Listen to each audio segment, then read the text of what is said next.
అనుమతిని తీసుకొని వీళ్ళు దుర్వినియోగం చేసే పరిస్థితి వచ్చారు.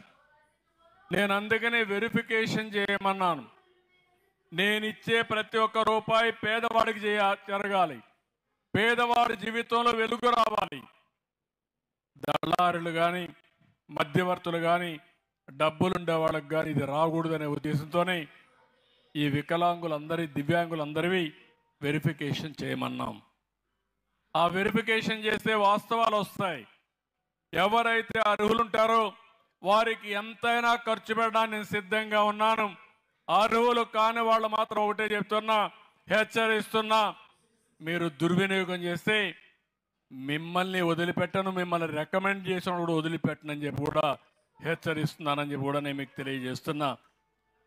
ఇక్కడ మనం 4,000 ఇస్తున్నాం, హర్యానాలో 2,500, ఇంకో పక్కన తెలంగాణలో కూడా 2,016, కేరళలో 1,600, అన్ని